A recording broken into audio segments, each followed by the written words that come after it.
नमस्कार, मैं हूं राजीव कुमार रत्नेश। खबरें हिंदुस्तान पेज पर आपका स्वागत है। 90 की दशक की अपराध की दुनिया की कही अनकही कहानियों के साथ हम आपके सामने हाजिर हैं। ये कहानियां जो मैंने देखा, सुना है, समझा है, यहाँ आप वो सब सुनेंगे जो कभी कहीं बताया नहीं गया, बिल्कुल किस्सा गोई के अंदाज में। हम शुरुआत कर रहे हैं बिहार में हुई राजनीतिक हत्याओं की।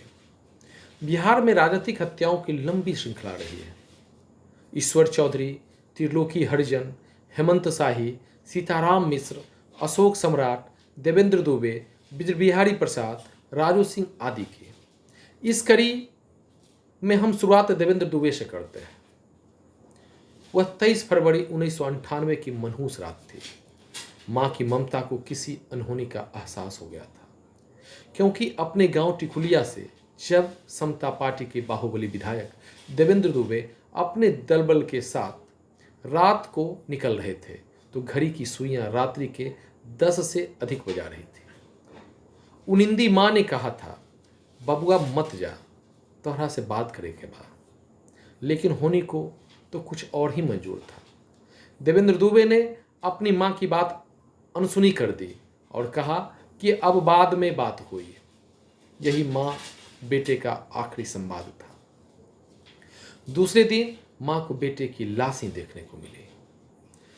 देवेंद्र दुबे की मौत उसके समर्थकों के लिए किसी परिजन के बिछुड़ने की तरह था।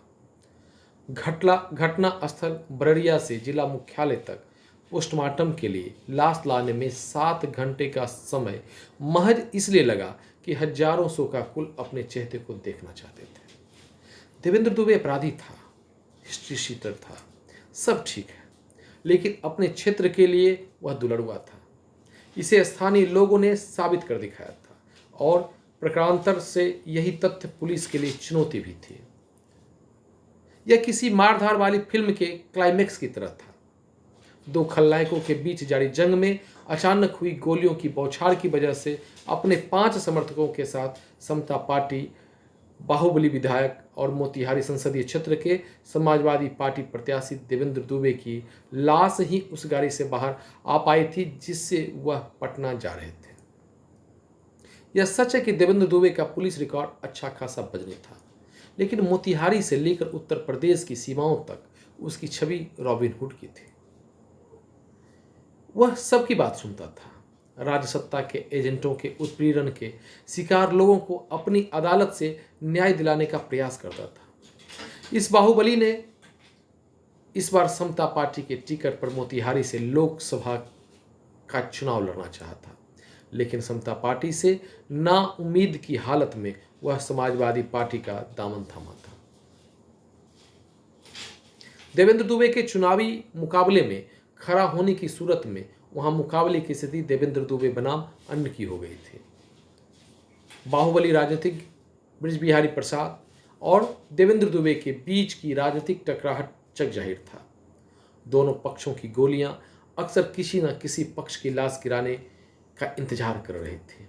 अंततः बारूद के इस विषय जाल में खुद देवेंद्र दुबे फंस गए और मौत ने उन्हें नहीं बख्शा। आज इतना ही। देवेंद्र दुबे की हत्या के सूत्रधार कौन कौन हो सकता था और इस हत्या की प्रतिक्रिया में क्या क्या हुआ, इसकी जानकारी कल रात 9 बजे खबरें हिंदुस्तान के पेज पर राजनीतिक हत्याओं की लंबी श्रृंखला में सुनाएंगे। तब तक के लिए हमें इजाज़त दीजिए। यह चर्चा आपको कैसा लगा, इस पर टिप्पणी का हमें इंतजार रहेगा। धन्यवाद।